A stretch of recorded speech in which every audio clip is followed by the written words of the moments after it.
Well, psilocybin, once encountered in the diet, acts very quickly to outbreed non-psilocybin using individuals because, like many induls, if there's a small amount of psilocybin in the diet, visual acuity is measurably increased.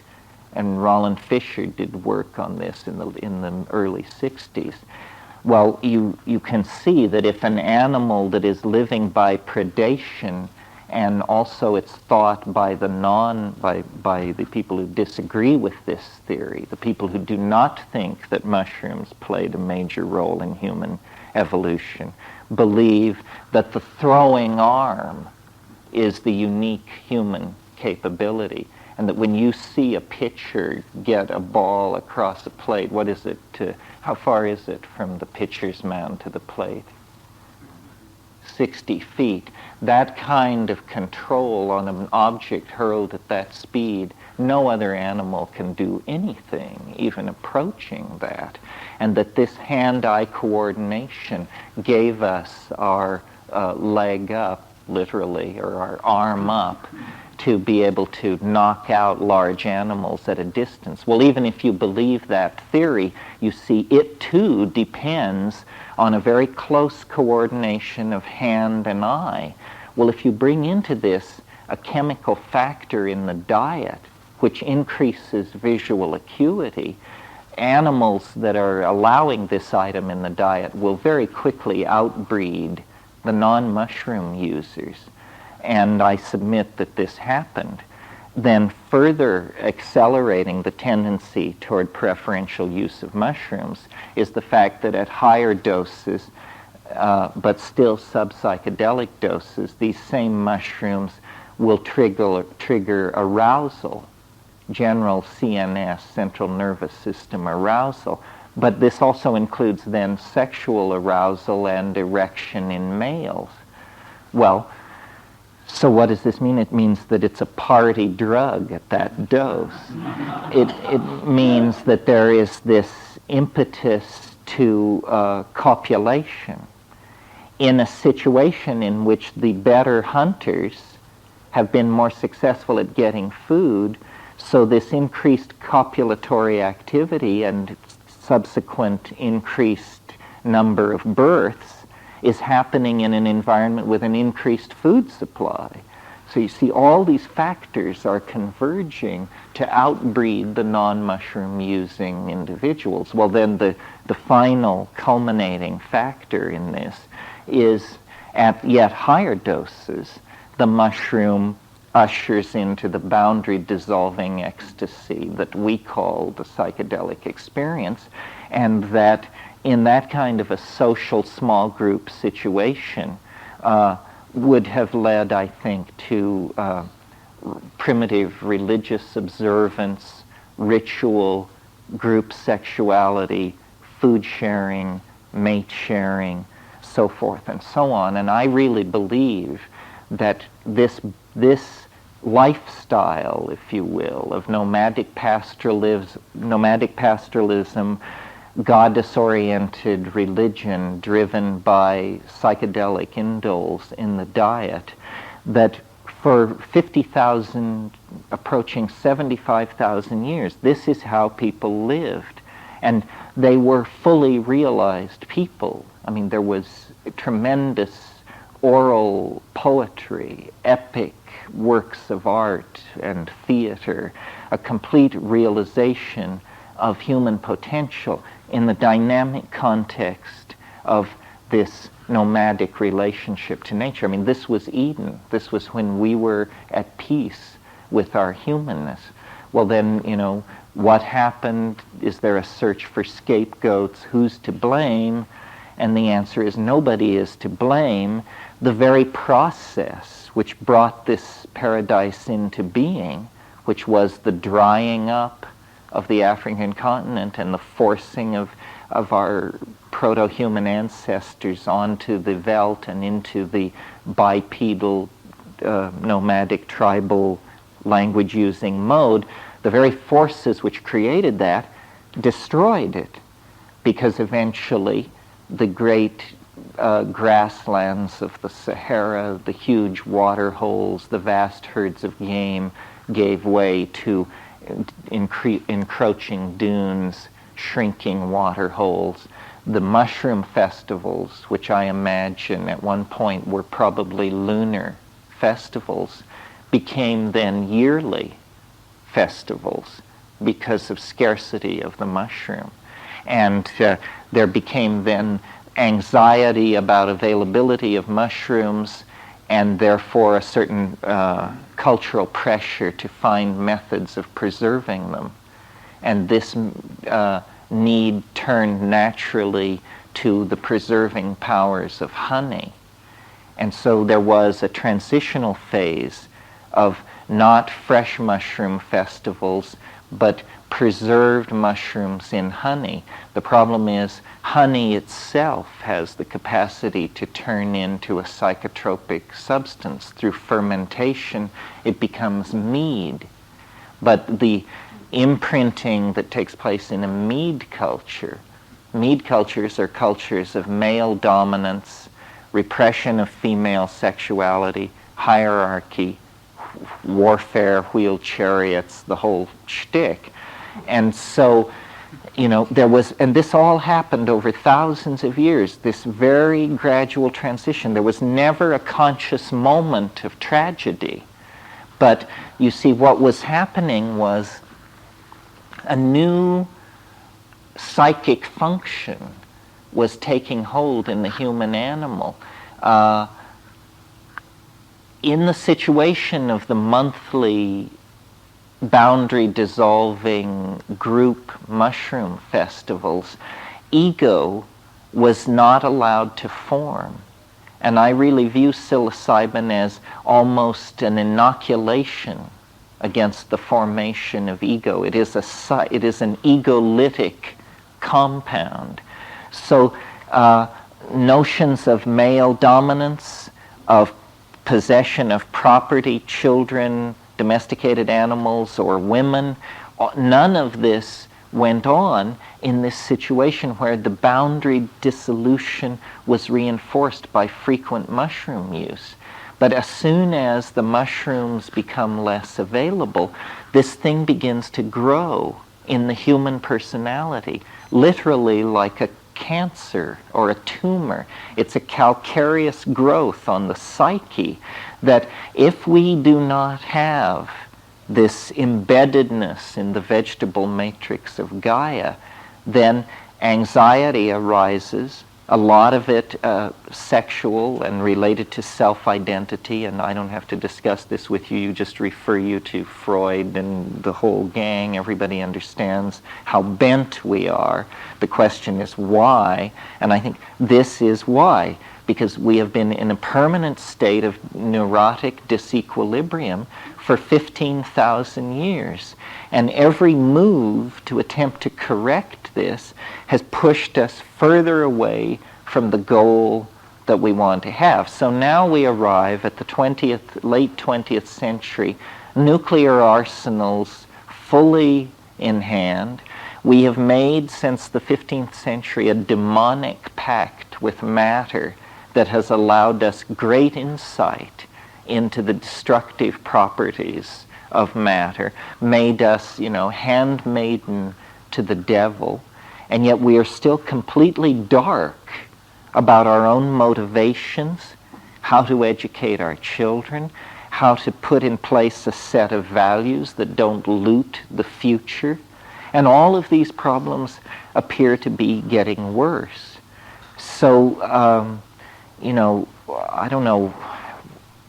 Well, my response to this is to advocate the only thing that I think will work, but it's not a political position, because a political position always implies willingness to compromise and negotiate with the other side.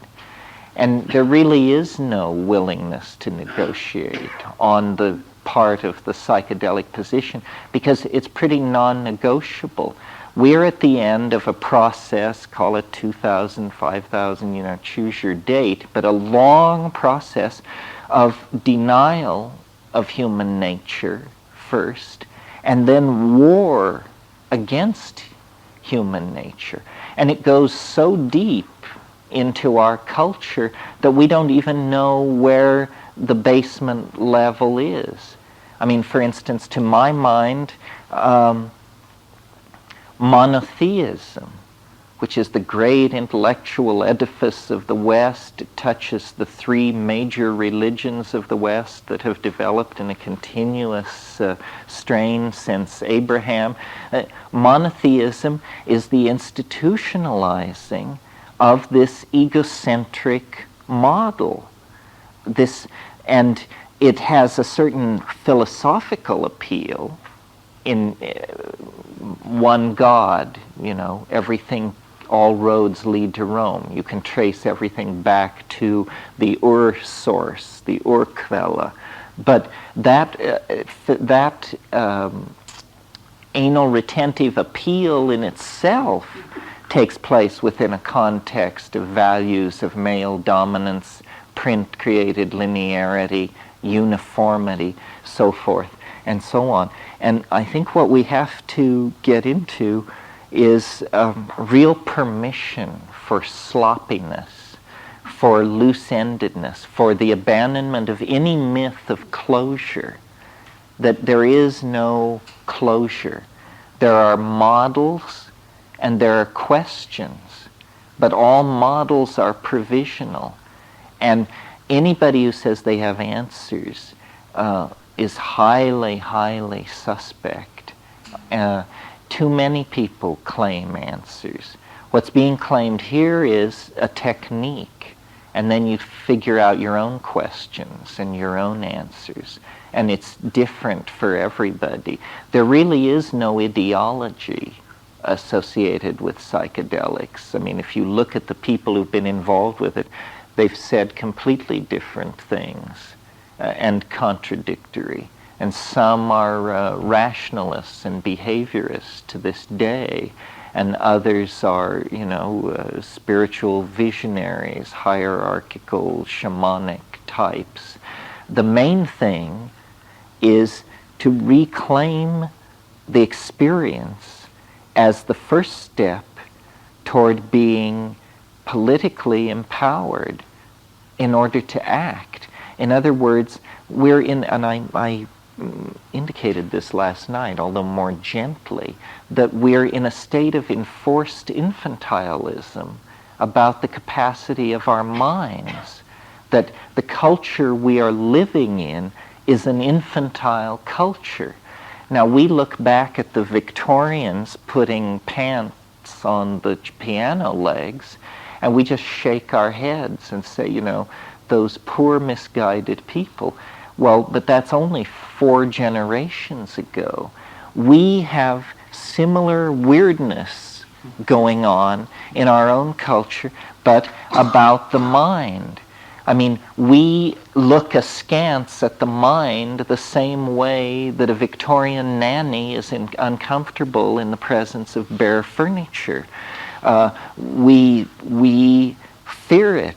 We don't want to look at it. And to my mind, most of the techniques that come out of the New Age are based on a guaranteed lack of success. That's what they offer.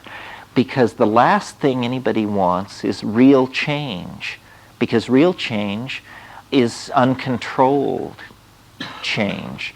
The issue that hovers around the psychedelic experience, it was mentioned last night, it's strong in my life. I haven't found any real solution other than hold your nose and jump. But the issue is surrender. This is something real. You don't find people going into the ashram in the morning to meditate with their knees knocking in fear because of how terrifying and profound they know that meditation is going to be. But if they were going in there to smoke DMT, they would be fully riveted on the modalities of what was about to happen. I mean, we can tell shit from shinola. It's just that we don't always prefer shinola. And I'm not like, I don't advocate it people, like sometimes there are people who are disappointed because they say, well, how often do you do it? Well, the answer is not very often. I mean, if I can get it in a couple or 3 times a year, I feel like I'm hitting it pretty hard. And the more successful it is, the less often you have to do it. I mean, I know people who say DMT is their most favorite drug, and when you say, well, when was the last time you did it? They say, well, 1967. It only lasted 4 minutes. They're still processing it. And they are still processing it. They're not just whistling Dixie. I mean, it is, to my mind, just the most... Well, I mentioned this earlier, the question, how do they keep the lid on this stuff? And I suppose here I'm preaching to the converted, because many people last night said they had an interest in this kind of thing. But they don't keep the lid on sexuality. No society has ever had it so under control that people didn't have sex. I mean, they may have had sex under weird conditions and under, ritual strictures and this and that. But we are like this salamander that has the option of never developing into its mature form. And to my mind, that's a tragedy, because this is our birthright, and somehow our inability to get a grip on our global problems has to do with this immaturity about our mental state. The two, I feel very strongly, are linked, and that of course we can't get control of the world because we are children in some profound way. And we don't like being children, but the culture has reinforced a form of infantilism. And the way I explain it to myself is it's a kind of unwillingness to go it alone on a certain level. I don't know how many of you remember in Brave New World, Huxley's brilliant dystopia, but there's a scene in there where Bernard, who is the guy who's out of it in the novel because in his fetal fluid they got an alcohol contaminant, and so he's different from everybody else in this society, and he occasionally has original thoughts. And he and his assigned girlfriend for the evening, or whatever she is, are in a helicopter, and they sweep out past the crematoria where they're recollecting elements for reuse, and he suspends the helicopter over the Black Bay, and she immediately becomes very agitated, restless, anxious, and pleads with him to return to the city. And what it is it's her anxiety over being alone in the presence of nature. She literally can't take it. And I think there are a lot of people in our society, and each of us in our own way at different times, who have within us this neurotic and infantile creature that can't face it alone, and that this going it alone thing is very important. You know, Plotinus, the great Neoplatonic philosopher, he spoke of the mystical experience as the flight of the alone to the alone. And in the psychedelic experience, there is this issue of surrender, because a lot of people want to diddle with it. They want to be able to say they did it, but they don't ever want to face an actual moment where they put it all on the line. And yet the whole issue with this stuff is to let it lead, to let it show what it wants to show. So somehow, individually, we have to reclaim our experience. The real message, more important even than the psychedelic experience. The real message that I try to leave with people in these weekends is the primacy of direct experience. That as people, the real universe is, within your reach, always. Everything not within your reach is basically unconfirmed rumor.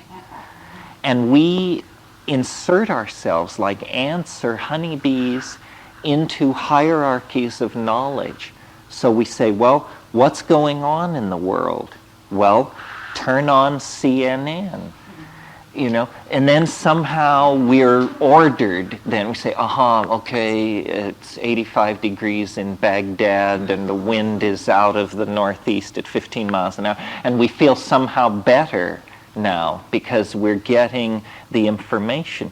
But what we have done is sold out direct experience. And all institutions require this of us, that we somehow redefine ourselves for the convenience of the institution.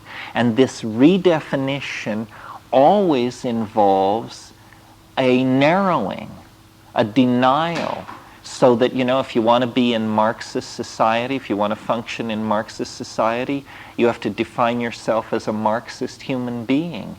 Well, it turns out in a Marxist society there are no homosexuals because that just happens in decadent societies. So then, if you happen to notice any tendency like this in yourself, you have to deny its existence because this just doesn't happen in a Marxist society.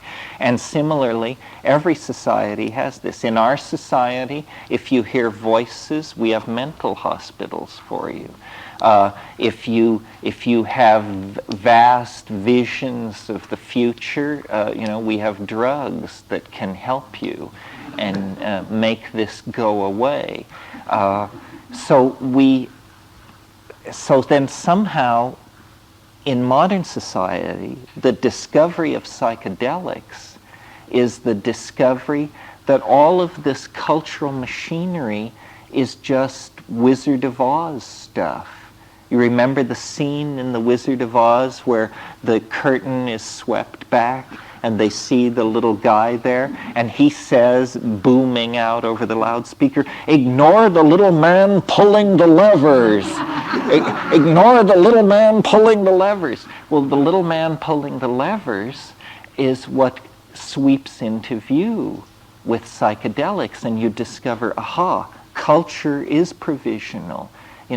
Whether we have 9 wives or 3, whether we tattoo ourselves blue, whether we eat insects or not, all of these things are just decisions that we make. And then we congratulate ourselves on our wisdom, and we live within that, and we hunt down and kill all the people who disagree with us. And that's called having a culture, having a way of life, being somebody. But I don't see history as a wrong turning. I see it, the metaphor that I like is that of the prodigal son, that there was a reason for this long descent into matter, this peregrination. It was a shamanic journey of some sort. The shaman goes into the world pool or ascends the world tree to go to the center of the axis of the cosmos, to recover the pearl or the gift or the lost soul, and then return with it. And this is what history was, I think. It was a descent into the hell worlds of matter, energy, space, and time, for the purpose of recovering something that was lost. It wasn't lost by us. It was lost by the breathing, the disystole of the planet. Just climax of climate moved us into paradise and then moved us out of paradise. I mean, you must have noticed that the story of Eden is the story of history's first drug bust. I mean, it's the story of a whole lot of tension over who's going to take or not take a certain plant which confers knowledge.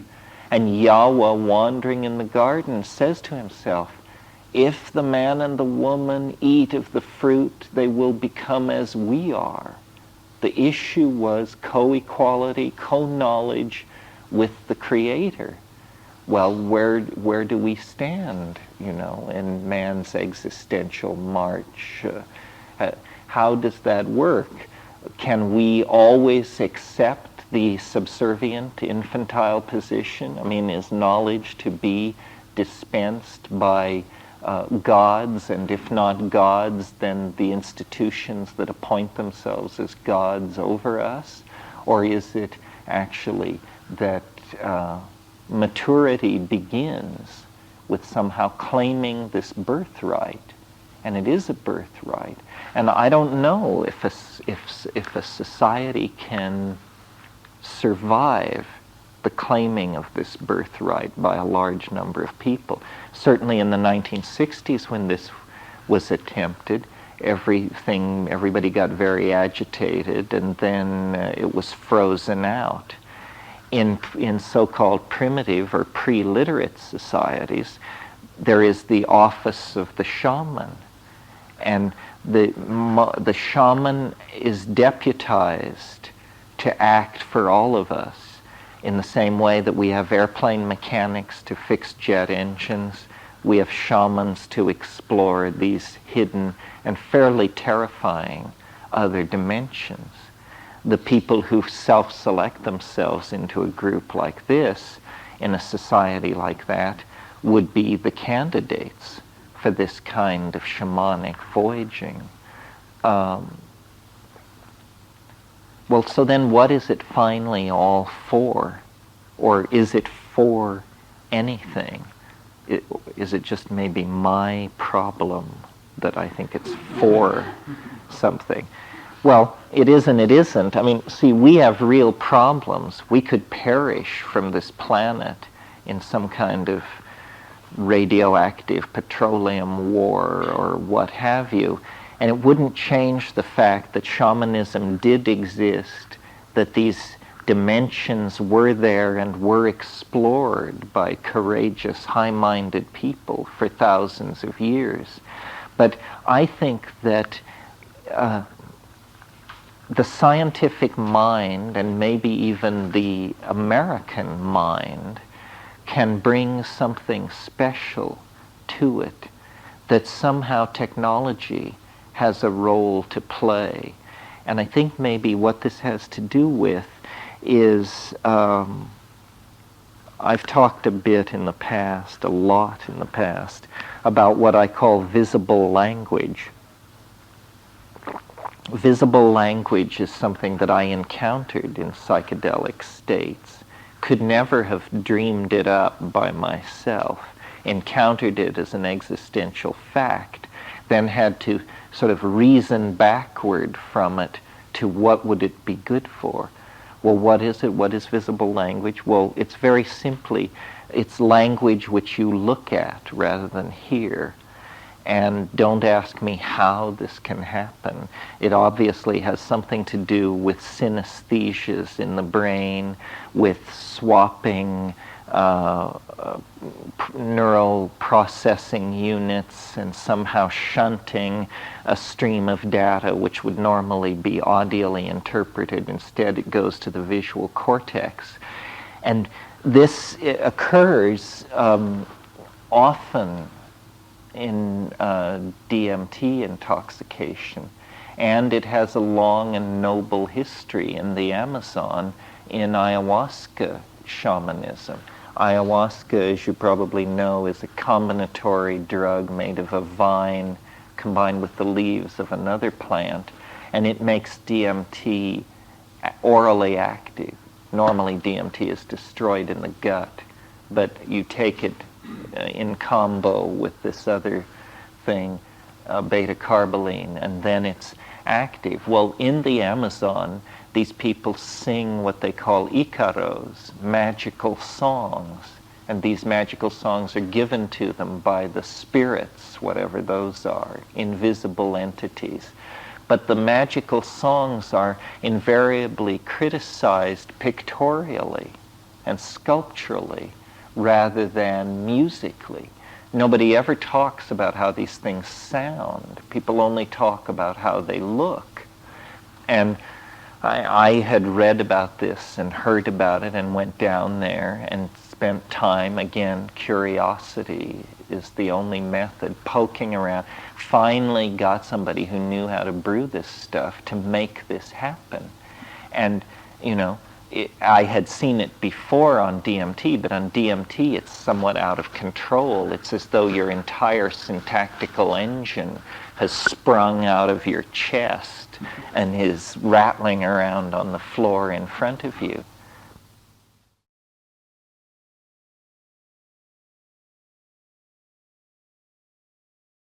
Well, first of all, notice language, ordinary language, what a weird thing it is, and yet we do it with such facility. We almost all of us can do it. It's a very severe impairment on your humanness if you are language deficient in any very serious way. Blindness is as nothing to being seriously language deficient, so forth and so on. So it's really the defining thing for us. And yet, you know, it's almost like a half miracle. I mean, you can study it. There's no problem with getting vast samples of it. Tape recordings, we can analyze it syntactically. There have been many theories of syntax, philosophies of syntax, and yet what is it? How can we make meaning with such facility when the rest of nature seems totally unconcerned with this? And what is meaning anyway? Why is it so important to us? We say if there is no meaning, if life has no meaning, it's not worth living. Well, how do ants and bees and scallops stack up on that opinion? Do they also feel that meaning is the quintessential aspect of reality? And yet we make it. We make it out of ourselves. And then we get together with somebody else and we try to make meaning. We say, you know, you and I could have an affair, or you and I could start a business. This will have a lot of meaning for us. And, you know, we'll make money and buy more meaning.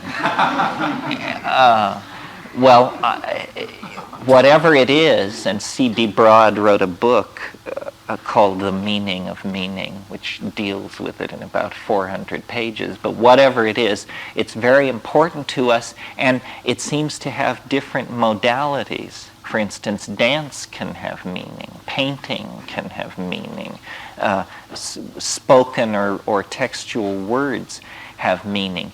But because of biases in ourselves as an organism, what seems to have the most meaning is what we can see.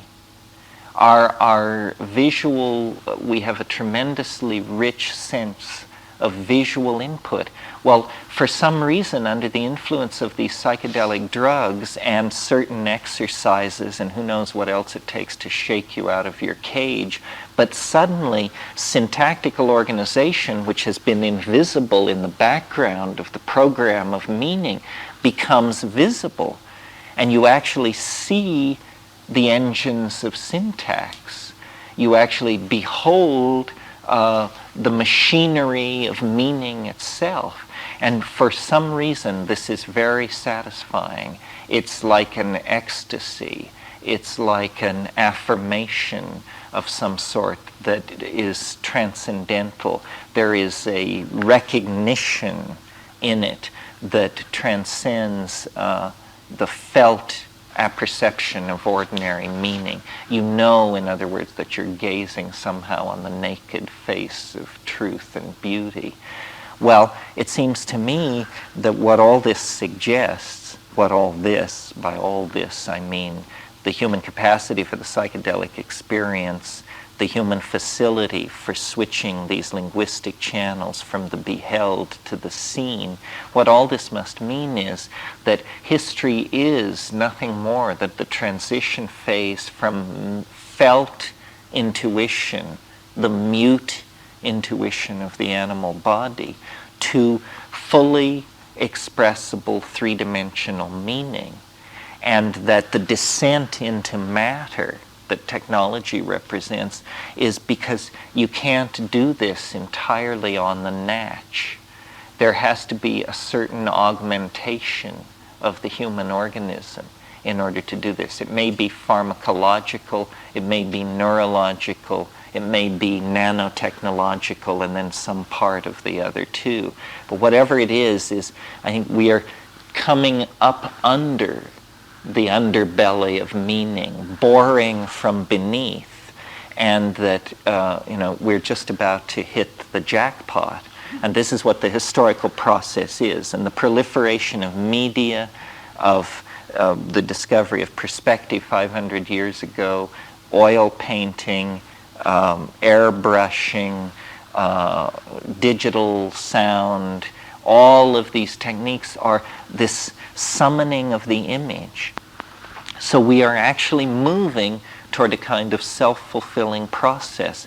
It's something that we're defining for ourselves as it approaches.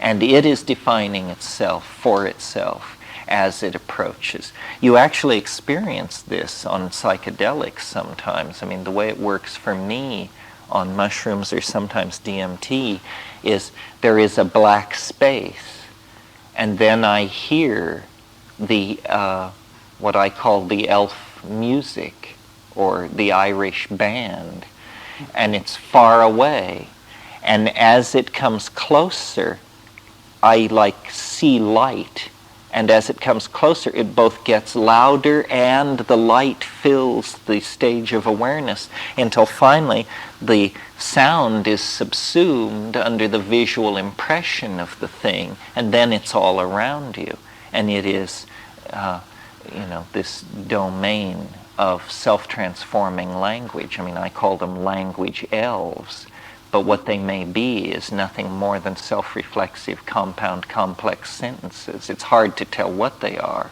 because we're not used to having our sentences stand up and embrace us. But nevertheless, the nature of reality is fractal, and it can't have been lost upon any of you that in a fractal universe, text is composed of characters, the characters of a given alphabet. But reality is also composed of characters, the characters like you and me who live out some kind of plot.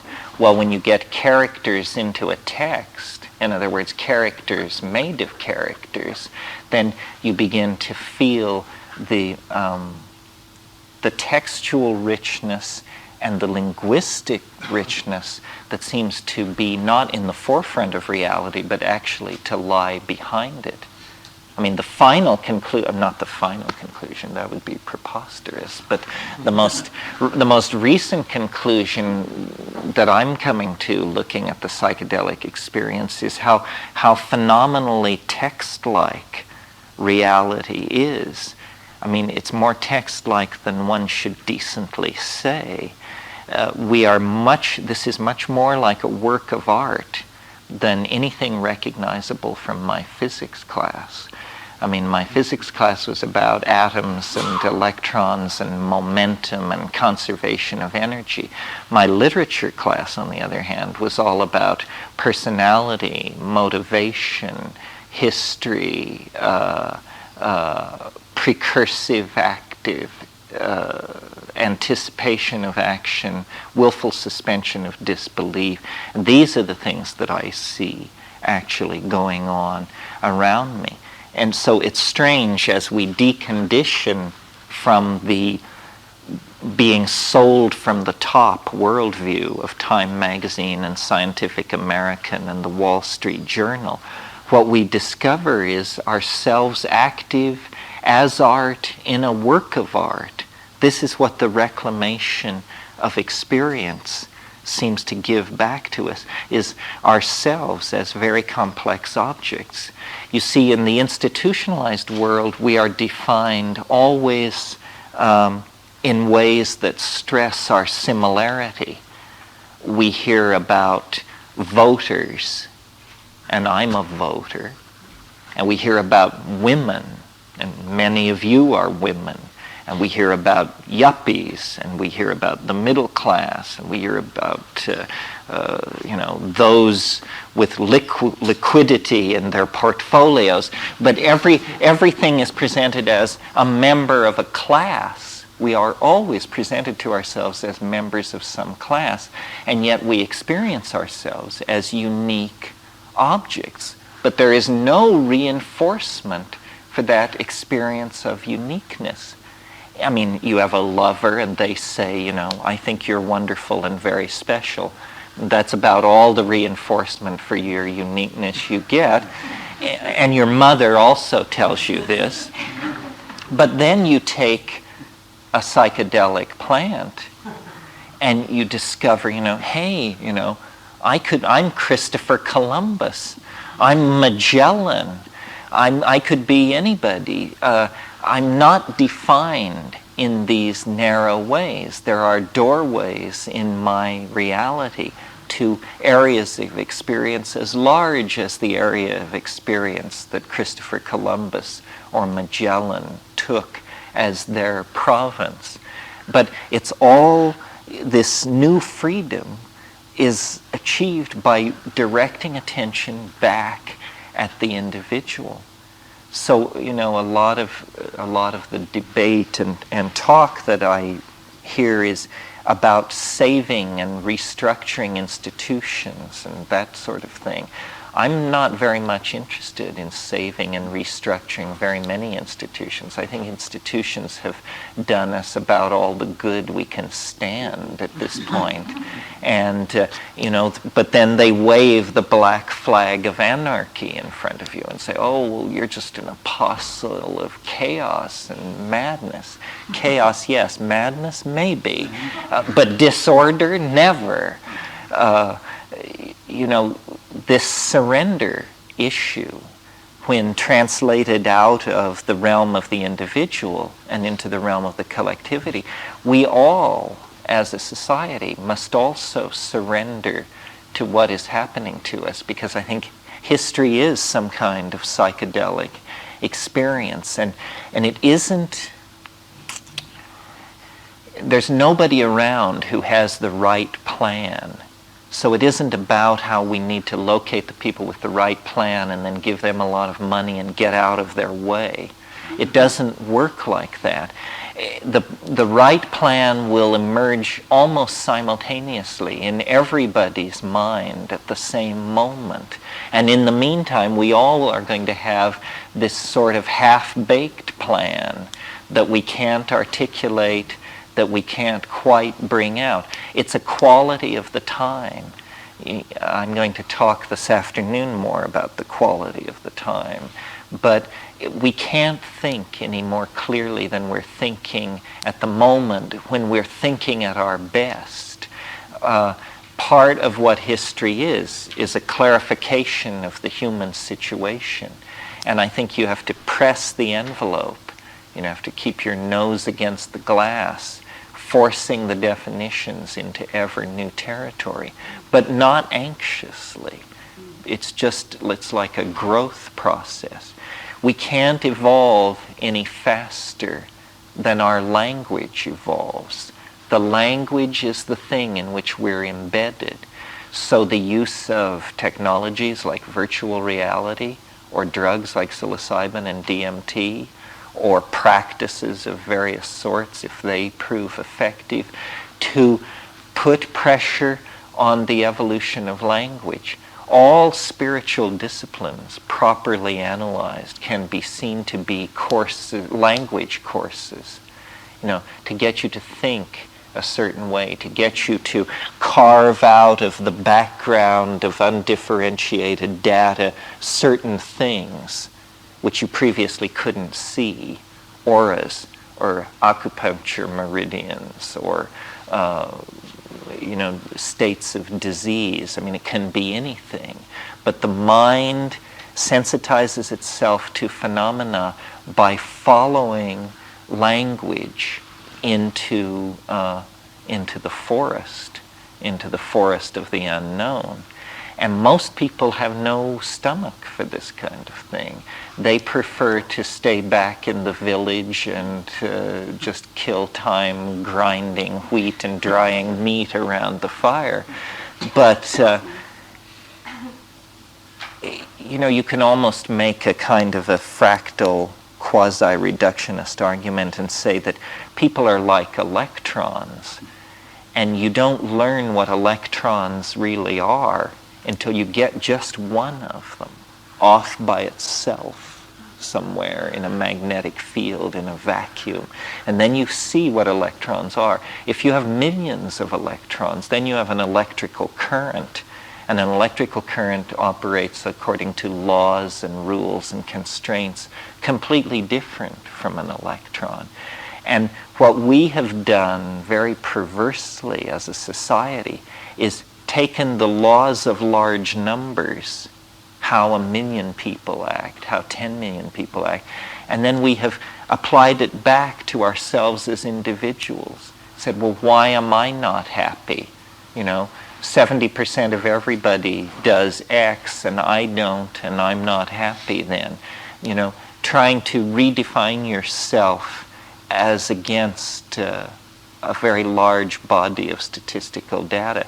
All of this is dehumanizing. All of this is bad mental hygiene, usually quickly cleared away by psychedelics. Because what they show you is, that you are unique, and that the confluence of space and time that you're operating in is unique, and that any model that is put forward is, number one, provisional. Provisional means it can be abandoned at any moment. And then the second and most important thing is any model you can't understand is useless. So, most of us can't understand most of the models. I mean, who here would care to walk to the blackboard and begin to describe the first stage of quantum electrodynamics to us? And yet we all know that our world is supposedly hung on this very well thought out theory that experts are in charge of. But notice, no pun intended, but notice that if experts are in charge of it, you're not. It's absolutely useless to you. You know nothing about it. Well, so when you start peeling away and saying, well, what do I know? It turns out it gets into thin soup rather quickly. This is no cause for despair. This doesn't mean you should go back to night school and study quantum physics. That's the wrong conclusion. It means that all of this stuff that you thought were the high walls of reality are just smoke blown by somebody else. These constraints are not binding upon you at all. Somebody said to me once their father had been a professional scientist, and he said once, I never would have seen it if I hadn't known it was there. And we all are in the habit of seeing all kinds of things because we know that they're there. And in many cases, they're not there. And you just walk through and you discover all kinds of things. I mean, I am convinced that anybody who has a major psychedelic trip, at some point in that trip, their eye falls on things no human eye has ever seen before or ever will see again. It's that big in there. It's not at all clear that we're mapping a generalizable reality. It may be that it's just so huge in there that never do we pass through the same matrix twice. Well, that means you can give up on closure. You can give up on any theory that will ever give you very much of a more than provisional handle on what's going on. And I think this is probably a good step to take, to open ourselves to the freedom that lies beyond culture. Culture is a kind of prison, and the only way that we know to get beyond it is to dissolve its boundaries. Now, you can do that with psychedelics. And then you really explore the baseline of being. Or you can dissolve it with travel.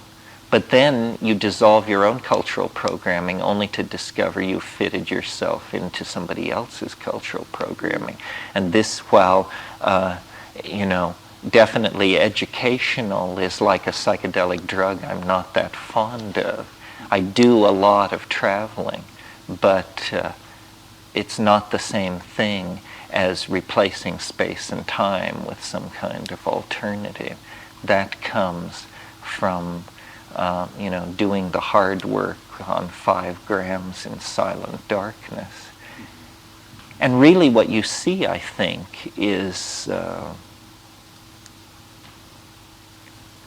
morphogenetic field, the invisible world that holds everything together, the knit of it all, not the knit of matter and light, but the knit of casuistry, of intentionality, of caring, of hope, of dream, of thought. And that all is there, but it's been hidden from us for centuries because of the exorcism of the spirit that took place in order to allow science to do business.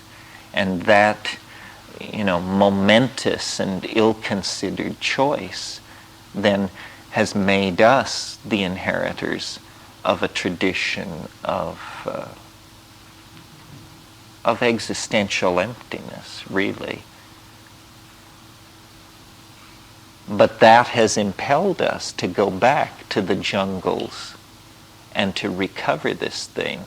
It's all of a piece, you see. I mean, these people in the Amazon and whatnot were keeping this cultural flame burning. But these cultures are now all dead. They are either dead or in a state of advanced suspended animation. I mean, the best anyone hopes for when they go to a rainforest culture is that it be somehow resisting the change all around it. There's no rainforest culture that is elaborating new forms and thriving on its own terms. So all the things that were learned, the legacy of the ancestors, is now laid basically at the feet of this high-tech electronic society.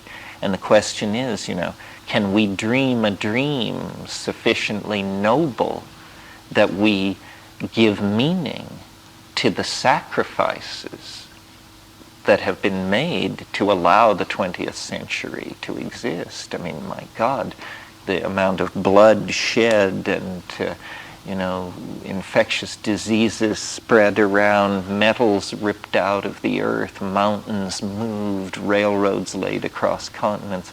All of this stuff as the means to reclaiming the human birthright that science hides from us. It's a very strange enterprise. I mean, it's hard to put it across because the thing is, it's real, and we're in the effort or in the habit of thinking that the mind can move unobstructed from one edge of the universe to the other, that there are no secrets. But actually there are secrets. At least these are secrets. And hard to tell. I mean, I tell them, and you hear them, and we seem to have been allowed a cosmic dispensation. But why that is very hard for me to understand. I would have thought that this would have been headline news 20,000 years ago, right up until the present. Instead, it's very tentative. Apparently, this is very threatening to us. We are not as eager to sail over the edge collectively as we think we are. So then it becomes the function of the shaman, the gadfly, the go-between, to carry information back and forth between these worlds. I'm convinced that if there were no shamanic pipeline, there would be no human life as we know it on this planet. I mean, there could be climaxed animal life. There was no need for this higher order linguistic style of self-reflection to come into being. It's that something is plotted, something is working itself out in us. We are the cells of a much larger body, and like the cells of our own body, it's very hard for us to glimpse the whole pattern, the whole purpose of what is happening, and yet we can sense that there is a purpose and there is a pattern. Well, the way you connect the pattern with the lower level is by dissolving the boundaries of the ego and the self into this larger thing. And then it's found to be there, reflective on many levels. It doesn't require a mechanism. Everything is obvious. If things don't appear simple to us, I think it's because we haven't thought about it long enough. Well, so that's sort of a survey of some of this stuff. Thank you very much.